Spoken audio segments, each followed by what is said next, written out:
Stark, we need a plan of attack. I have a plan. Attack. Yup, it's time for first assemble। क्योंकि इस video में आपके लिए लेकर आया हूँ 40 mind blowing facts about the Avengers movie, जो कि शायद ही आपको पता होंगे। जैसा कि आप सभी को पता ही है कि ये मूवी मार्वल सुपर हीरोज का फर्स्ट सैंपल था। इसमें सभी मेन एक्टर्स को उनके कैरेक्टर्स एंड पॉपुलैरिटी के हिसाब से पेचेक्स दिए गए थे, जिनमें Chris Evans, Mark Ruffalo, Chris Hemsworth and Jeremy Renner को इस मूवी में काम करने के लिए 2 से 3 मिलियन डॉलर्स मिले थे। तो वहीं पर Scarlett Johansson and Samuel Jackson को 4 से 6 मिलियन डॉलर्स मिले थे। और अगर आरडीजे की बात करें तो इन्हें इस मूवी में आयरन मैन का रोल करने के लिए $50 मिलियन का पेचेक मिला था, जो कि पूरी मेन स्टार कास्ट के टोटल से भी दुगुना है। डायरेक्टर जोस व्हीडन को आयरन मैन का टिंकरबेल पोज बिल्कुल भी पसंद नहीं था। इसमें उसे हवा में एक जगह खड़े रहने के लिए अपने हाथों का भी सहारा लेना पड़ता है। तो इसलिए इसके बाद जब हमें टोनी को मार्क 7 आर्मर में दिखाया गया तो उसमें पहले एक जेटपैक लगा हुआ था, ताकि आयरन मैन के हाथ फ्री रहे और वो देखने में और भी ज्यादा कूल लगे। प्रीवियस मूवीज के मुकाबले इस मूवी में हमें एक बिल्कुल डिफरेंट हल्क देखने को मिला था, जिसे क्रिएट करने के लिए एक्टर मार्क रफलो को एक मोशन कैप्चर ट्रैक सूट पहनकर उनकी मूवमेंट्स को रिकॉर्ड करने के लिए टोटल 4 मोशन कैप्चर कैमरास का यूज किया गया था, जिनमें से 2 कैमरास के साथ रफलो की फुल बॉडी मूवमेंट्स को रिकॉर्ड किया जाता था। तो वहीं पर बाकी के 2 कैमरास उनके फेस पर फोकस्ड रहते थे, ताकि उनकी हर एक फेशियल एक्सप्रेशन को कैप्चर किया जा सके। जिसके बाद इस मूवी में दिखाए गए हल्क की eyes, teeth, lips and tongue, तो ये सभी एक्टर मार्क रफलो पर ही बेस्ड थे। अगर हल्क की बात हुई है तो इस मूवी में हल्क की वॉइस को क्रिएट करने के लिए टोटल 5 लोगों की वॉइस को कंबाइन किया गया था, जिनमें Mark Ruffalo, previous Hulk actor Lou Ferrigno, इस मूवी के साउंड एडिटर क्रिस्टोफर बॉयस और साथ ही 2 लोग और शामिल थे। एंड इस मूवी के सिर्फ एक ही सीन में मार्क रफलो की as a Hulk original voice का यूज किया गया था, और वो सीन ये है। स्टार्क टावर में जब टोनी एंड पेपर को एक साथ दिखाया जाता है तो इस सीन में पेपर बिल्कुल बेयरफुट और टोनी ने प्लेटफॉर्म शूज पहने होते हैं। और इस सीन में ऐसा इसलिए किया गया था ताकि आरडीजे की हाइट ग्वेनेथ से ज्यादा हो सके, क्योंकि ओरिजिनली एक्ट्रेस ग्वेनेथ पैल्ट्रो की हाइट रॉबर्ट डॉनी जूनियर से ज्यादा है। तो यहाँ पर इन दोनों की हाइट्स को अपसाइड डाउन करने के लिए ऐसा किया गया था। फाइनल बैटल के बाद जब सभी अवेंजर्स लोकी के सामने पोज बनाकर खड़े होते हैं तो यहाँ पर अगर आप ध्यान से देखें तो थोर के कुछ बाल उसके चेहरे पर पड़े होते हैं, जो कि उसके राइट आई को एक स्कार की तरह कवर करते हैं। तो यहाँ पर ये कोइंसिडेंस भी हो सकता है या फिर एक क्लू भी कि थोर अपनी इसी आंख को थोर रैग्नारोक में खोने वाला है। और इसी सीन में लोकी अवेंजर्स को देखने के बाद ये जोक मारता है। इसके बाद मोस्ट ऑफ द सभी अवेंजर्स के फेशियल एक्सप्रेशन सेम ही रहते हैं, बट टोनी के चेहरे पर आप ये एक स्लाइट स्माइल देख सकते हो, क्योंकि पहले उसी ने ही लोकी को ड्रिंक ऑफर की थी। तो मे भी यहाँ पर शायद लोकी की केयरफ्री नेचर को देखकर टोनी ने स्माइल की हो।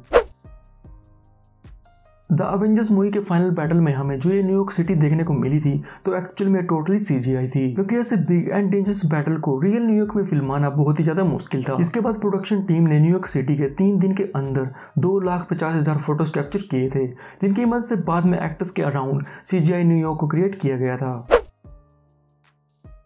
अवेंजर्स टीम के सभी 6 मेंबर्स में सिर्फ आयरन मैन एंड हल्क की सीजीआई कैरेक्टर्स हैं। बट क्या आपको पता है कि इस मूवी के सिर्फ एक सीन के लिए सीजीआई कैप्टन अमेरिका का भी यूज किया गया था, और वो सीन ये था जिसमें iron man and captain America अपने इस कॉम्बो अटैक की मदद से एलियंस को मारते हैं। बट पहले इस सीन को भी क्रिस इवांस ने ग्रीन स्क्रीन के सामने परफॉर्म किया था, but perfect timing and accuracy ना होने की वजह से बाद में सीजीआई कैप्टन अमेरिका का यूज किया गया था। आप सभी को इस वॉर सीन तो याद होगा ही। तो फाइनल बैटल के दौरान जब आयरन मैन इस जायंट एलियन के बीच में से निकलने के बाद नीचे ग्राउंड पर गिरता है तो वहीं पर आप इस वॉर शॉप को देख सकते हो, जो कि हमें इस मूवी के एंड में देखने को मिली थी। और मूवी के एंड में दिखाया गया इस वॉर मशीन एक्चुअल में रॉबर्ट डॉनी जूनियर का ही आइडिया था, क्योंकि ओरिजिनली इस सीन में होश में आने के बाद टोनी को बोलना था व्हाट्स नेक्स्ट, बट उसके जगह आरडीजे ने अपनी तरफ से इन shawarma लाइंस को ऐड किया था। You ever tried shawarma? There's a shawarma joint about 2 blocks from here. I don't know what it is, but I want to try it. तो फिर बाद में विलन ने इस सीन को ऐड किया था, जिसमें सभी अवेंजर्स को शोरमा खाते हुए दिखाया गया है, सिर्फ कैप्टन अमेरिका को छोड़कर। इस शोरमा वाले सीन में कैप्टन अमेरिका को छोड़कर बाकी सभी खा रहे होते हैं, और उसकी वजह ये थी कि इस सीन को द अवेंजर्स मूवी के ग्लोबल प्रीमियर से 1 दिन बाद शूट किया गया था। And not to keep you guessing, but we're actually not done shooting. We are shooting one more scene. और उस time actor Chris Evans Snowpiercer movie पर काम कर रहे थे, इसके लिए इन्होंने अपनी बियर्ड को बढ़ाया हुआ था, जिसके बाद इस सीन के शूटिंग के लिए इवांस को एक प्रोस्थेटिक इजाज़त दी गई थी ताकि इनकी दाढ़ी को छुपाया जा सके, जिसके कारण क्रिस इवांस ना तो कुछ खा सकता था और ना ही कुछ बोल सकता था। मूवी में जब वर्ल्ड सिक्योरिटी काउंसिल एक न्यूक्लियर मिसाइल की मदद से इस वॉर को एक साथ निपटाने की कोशिश करती है तो पायलट मिसाइल को लॉन्च करते वक्त उसके डेटोनेशन टाइम को 2 मिनट 30 सेकंड्स बताता है। और फिर इस मूवी के एग्जैक्ट 2 मिनट 30 सेकंड्स के बाद ही ये मिसाइल फटती है। ओरिजिनली द अवेंजर्स मूवी को सिर्फ एजेंट कोल्सन के सीन की वजह से आर रेटिंग दी गई थी, जो कि इस मूवी में दिखाए गए सीन से पहले ओरिजिनली बहुत ही ज्यादा ब्रूटल था। इसके बाद मार्वल को ये मूवी एमबी के पास 3 बार सबमिट करनी पड़ी थी ताकि इसे PG-13 रेटिंग मिल सके, जिसके लिए एजेंट कोल्सन के सीन को बहुत ही ज्यादा री-एडिट किया गया था। जब निक फ्यूरी अवेंजर्स को एजेंट कोल्सन की डेथ के बारे में बता रहा होता है तो जैसा कि आप इस सीन में देख सकते हो कि इस पूरे सीन में टोनी का आर कैरेक्टर ग्लो नहीं करता, जिसको हम इस सीन से पहले और बाद में भी परफेक्टली ग्लो करते देख सकते हैं। तो यहाँ पर ये एक मिस्टेक भी हो सकती है, बट कुछ फैन थ्योरीज के अकॉर्डिंग इस सीन में जानबूझकर किया गया था ताकि ये दिखाया जा सके कि एजेंट कोल्सन की डेथ का टोनी स्टार्क पर बहुत ही गहरा असर पड़ा है। मूवी का ये सीन जिसमें हॉकाई बिल्डिंग से जंप करने के बाद विंडो से क्रैश होते हुए सीधा अंदर जाकर गिरता है, तो इस स्टंट एक्टर जेरेमी रेनर ने खुद से परफॉर्म किया था, जिसको करने के बाद जेरेमी को एक बैक इंजरी का भी सामना करना पड़ा था, जिसकी वजह से कुछ समय के लिए इस मूवी के प्रोडक्शन को भी रोकना पड़ा था। डायरेक्टर जोस व्हीडन के अकॉर्डिंग द अवेंजर्स मूवी का ओरिजिनल कट पहले 3 घंटे से भी ज्यादा का होने वाला था, जिसमें हमें क्लिंट बार्टन की बैक स्टोरी भी देखने को मिलती कि वो हॉकाई कैसे बना, और साथ ही स्टीव रोजर्स की एक न्यू एंड मॉडर्न वर्ल्ड में एडजस्ट होने की स्ट्रगल को भी दिखाया जाता। बट बाद में इन सभी स्टोरीज को हटाकर सिर्फ अवेंजर्स को एक करने पर फोकस किया गया, जो कि आई थिंक बहुत ही परफेक्ट डिसीजन था। मूवी के फाइनल बैटल में हमें जो मिलिट्री देखने को मिली थी, तो इसके लिए फिल्म क्रू ने रियल मिलिट्री पुलिस फोर्स के 25 मेंबर्स को हायर किया था ताकि इस बैटल को और भी ज्यादा रियलिस्टिक बनाया जा सके। अगर कॉमिक्स की बात करें तो उसमें अवेंजर्स के 5 फाउंडिंग मेंबर्स होते हैं, जिनमें Iron Man, Thor, Ant Man, Wasp and the Hulk शामिल हैं। बट इस मूवी में हमें 6 फाउंडिंग मेंबर्स दिखाए गए हैं, जिनमें आयरन एंड द वास्प की जगह हॉकाई एंड ब्लैक विडो को ऐड किया गया था ताकि इस मूवी में शील्ड की स्टोरी को अच्छे तरीके से बिठाया जा सके।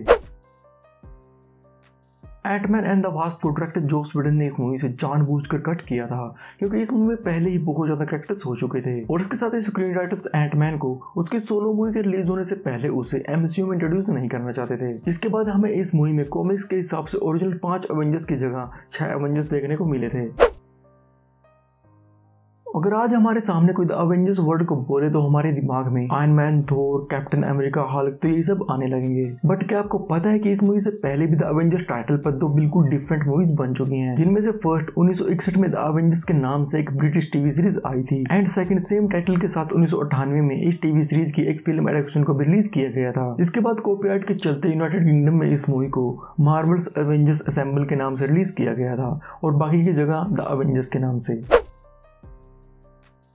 मूवी के सीन में जहाँ पर टोनी स्टार्क ब्लूबेरीज खाता भी है और दूसरों को खिलाता भी है, तो एक्चुअल में पूरा सीन इम्प्रोवाइज था, क्योंकि एक्टर रॉबर्ट डॉनी जूनियर ने अपने इस फूड को सेट के चारों तरफ छिपाया हुआ था, और भूख लगने पर वो इस सीन के बीच में ही ब्लूबेरीज को खाने लगे थे। तो इस सीन में एक्चुअल फूड था जो कि आरडीजी ने खुद भी खाया है और दूसरों को खिलाया भी है, जो कि बिल्कुल भी स्क्रिप्टेड नहीं था। फाइनल बैटल के मोस्ट ऑफ द सीन्स को एक्टर्स ने ग्रीन स्क्रीन के सामने शूट किया था, और मूवी का ये सीन जिसमें सभी अवेंजर्स को 1 बाय 1 करके एक ही शॉट में दिखाया जाता है, तो एक्चुअल में इस सीन को सभी एक्टर्स ने अलग अलग जगह पर परफॉर्म किया था, बट कैमरामैन एंड एडिटर्स ने इस सीन को इतने अच्छे तरीके शूट एंड एडिट किया है, जिससे कि देखने में ऐसा लगता है कि इस पूरे सीन को सिर्फ एक ही कैमरा के साथ एक ही टेक में शूट किया गया हो, जो कि बाय द वे बहुत ही ऑसम है। मूवी के सीन में जहाँ पर हल्क लोकी को पटक पटक के मारता है, तो इस सीन की फिल्मिंग के टाइम एक्टर टॉम हिडलसन की एक लेग को रोप से बांधा गया था, क्योंकि हल्क तो इस सीन में सीजीआई था, तो ऐसा दिखाने के लिए कि हल्क ने लोकी को पकड़ा हुआ है, तो फिर रोप की मदद से हिडलसन को खींचा गया था, और उन्हें कोई भी आइडिया नहीं था कि उनके साथ ऐसा कब होगा। इस मूवी में हमें the Incredible Hulk comic book से 2 स्पोकन रेफरेंस देखने को मिले थे, जिनमें से पहला रेफरेंस ये था Smash. जो कि ऑलमोस्ट सभी हल्क फैंस को पता ही होगा, एंड इसके बाद सेकंड रेफरेंस ये था Puny God. यस, ये एक रिपीटेड हल्क फ्रेज है जो कि हल्क 2003 मूवी से लिया गया था, जिसमें एक नाइटमेयर सीन में हल्क बैनर को प्यूनी ह्यूमन कहकर बुलाता है। Puny human. The Avengers movie में भी पहले हमें ब्रूस बैनर AKA हल्क के रोल में एक्टर एडवर्ड नॉर्टन ही देखने को मिलते, बट मार्वल एंड नॉर्टन के बीच बिहाइंड द सीन्स कुछ प्रॉब्लम्स होने की वजह से मार्वल ने एक्टर मार्क रफलो को कास्ट किया था, और इससे पहले भी रफलो ने द इनक्रेडिबल हल्क मूवी में हल्क के रोल के लिए ऑडिशन दिया था। हेली कैरियर पर जब Nick Fury and the Avengers एक दूसरे के साथ बहस करने लगते हैं तो यहाँ पर इन सभी कैरेक्टर के साथ आगे फेज 2 में क्या होने वाला है तो उन सभी पॉइंट्स को कोइंसिडेंटली पॉइंट आउट किया गया था। फॉर एग्जांपल टोनी स्टीव से पूछता है कि वो उसके आर्मर्स के बिना क्या है, तो इस टॉपिक को आयरन मैन 3 में कवर किया गया था। तो वहीं पर फ्यूरी थोर को एक आकर क्रिटिसाइज करता है कि वो दूसरे प्लैनेट्स पर जाकर चीजों को उड़ाने लगता है।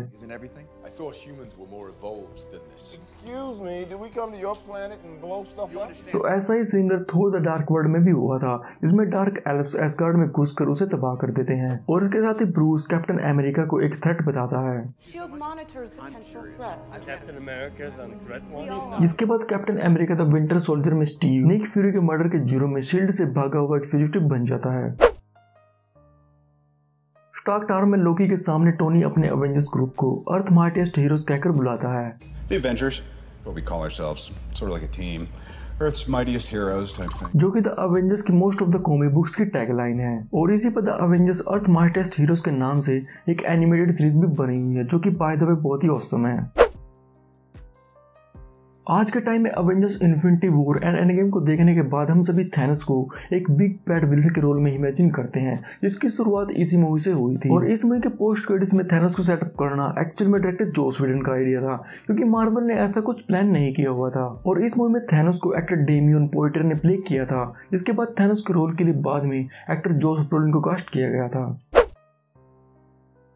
हालांकि स्पाइडरमैन की एमसीयू में एंट्री हमें Captain America Civil War movie में देखने को मिली है, बट पहले ये काम द अवेंजर्स मूवी में ही होने वाला था, जिसमें हमें स्पाइडरमैन तो देखने को नहीं मिलता बट हमें उसको एक टीज जरूर दिया जाता, क्योंकि पहले हमें इस मूवी में द अमेजिंग स्पाइडरमैन मूवी वाला उसको टावर देखने को मिलता, बट उस टाइम इस मूवी की बिल्डिंग स्काईलाइंस ऑलमोस्ट कंप्लीट होने की वजह से इस आइडिया को ड्रॉप कर दिया गया था। बट अगर ऐसा होता तो शायद हमें एमसीयू में Andrew Garfield and amazing Spiderman देखने को मिल सकता था, जो कि बहुत ही अमेजिंग होता, because I love amazing Spiderman. Movie में जब थोर लोकी को समझाने की कोशिश करता है और उसे अपने साथ एस्गार्ड जाने के लिए कहता है, तो वहीं पर हमें दो कौवे उड़ते हुए दिखाई देते हैं। एंड नॉर्थ माइथोलॉजी के अकॉर्डिंग ओडिन के पास हगिन एंड मुनीन के नाम के दो रेवंस होते हैं, जो कि मिडगार्ड यानी अर्थ की हर एक इंफॉर्मेशन को ओडिन के पास पहुंचाते हैं। तो शायद ओडिन ने इन्हें यहाँ पर थोर एंड लोकी पर नजर रखने के लिए भेजा हो, और साथ ही इससे पहले भी ये दोनों कौवे हमें थोर मूवी में भी देखने को मिले थे।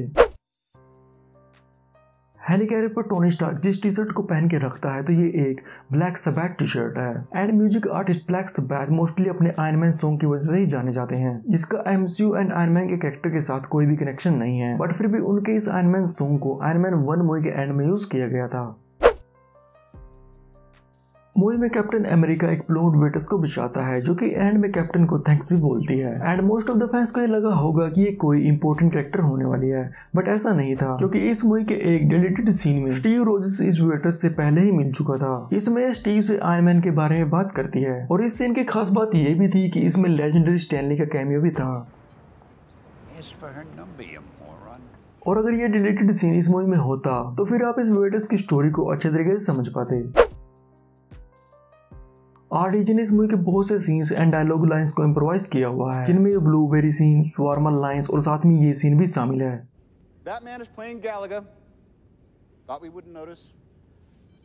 जो कि डायरेक्टर जोस व्हेडन को टोनी के कैरेक्टर के हिसाब से एक परफेक्ट पंचलाइन लगी थी, इसको बाद में और भी ज्यादा परफेक्ट बनाने के लिए इस एजेंट को गाल का खेलते हुए दिखाया गया था। मूवी के एंड में हमें टोनी स्टार्क जिस रेड स्पोर्ट्स कार में देखने को मिला था, तो ये ओकरा NSX रोडस्टर कार है, और ओकरा कंपनी ने उस टाइम मार्वल के साथ डील साइन की हुई थी, जिसमें इन्होंने इस मूवी में दिखाया कि शील्ड्स की कार के साथ साथ इस one of a kind frictional car को बनाया था। हॉकाई के शील्ड हैरी कैरियर पर अटैक करने से पहले ब्रूस बैनर टेसरेक्ट की लोकेशन को फाइंड कर लेता है, और फिर बाद में जब वो हैली कैरियर से नीचे ग्राउंड पर गिरता है तो उसके बाद बैनर अपने आप ही न्यूयॉर्क के फाइनल बैटल में पहुंच जाता है, क्योंकि उसे पहले ही टेसरेक्ट की लोकेशन का पता था। इस मूवी में अवेंजर्स को उनके कैरेक्टर रेफरेंस के हिसाब से इंट्रोड्यूस किया गया था। फॉर एग्जांपल, जब निक फ्यूरी बाकी की टीम को बुलाने की बात करता है तो उसके नेक्स्ट सीन में हमें ब्लैक विडो को इंट्रोड्यूस किया जाता है, और फिर जब ब्लैक विडो को द बिग गाय को लाने के लिए कहा जाता है तो फिर हमें ब्रूस बैनर को दिखाया जाता है, और फिर जब इसके अगले सीन में फ्यूरी वर्ल्ड सिक्योरिटी काउंसिल को इस वॉर को सोल्जर्स के साथ जीतने की बात करता है तो नेक्स्ट सीन में हमें कैप्टन अमेरिका को इंट्रोड्यूस किया जाता है, और उसके बाद जब कैप्टन टेसरेक्ट को ओशन में ही छोड़ देने की बात करता है तो नेक्स्ट सीन में हमें आयरन मैन को अंडर वाटर दिखाया जाता है। मूवी के एंड में जब Tony and paper star tower को फिर से बनाने के डिटेल प्लान्स को चेक कर रहे होते हैं तो इसमें आप इस क्विंजेट को पहले ही देख सकते हो जो कि हमें अवेंजर्स एज ऑफ अल्ट्रॉन में देखने को मिला था। और इसके साथ ही टोनी ने इस बार अपने सभी फेलो अवेंजर्स को ध्यान में रखते हुए स्टार टावर को डिजाइन किया था, जिसमें उसने सभी अवेंजर्स को उनके सिंबल से आइडेंटिफाइड किया होता है, जिसके बाद टोनी सबसे पहले कैप्टन अमेरिका के सेक्शन को चूज करता है। फाइट के बाद स्टार टावर पर जो ए रह जाता है तो इस लेटर ए को रॉबर्ट डॉनी जूनियर ने मार्वल प्रोडक्शन मैनेजर से अपने घर ले जाने की परमिशन मांगी थी, जिस पर उन्होंने मना कर दिया था। जिसके बाद उसी मैनेजर ने आरडीजे के नेक्स्ट बर्थडे पर ये ए उन्हें गिफ्ट के तौर पर दिया था। द डार्क नाइट मूवी ऐसी पहली कॉमिक बुक बेस्ड मूवी थी जिसने वर्ल्ड वाइड बॉक्स ऑफिस पर $1 बिलियन का आंकड़ा पार किया था, जिसका रिकॉर्ड 2012 में द अवेंजर्स मूवी ने तोड़ा था, जिसने वर्ल्ड वाइड $1.5 बिलियन से भी ज्यादा की कमाई की थी। तो ये थे अवेंजर्स मूवी से जुड़े 40 unknown and mind blowing facts. और अगर आपको अपनी किसी फेवरेट मूवी या फिर टीवी शो के फैक्ट्स के बारे में जानना है तो मुझे नीचे कमेंट्स में बताइए, मैं जरूर उस पर वीडियो बनाऊंगा। And if you enjoyed then like this video, subscribe factors for fact videos like this one. तो मिलता हूं आपसे नेक्स्ट वीडियो में, till then bye bye, piece.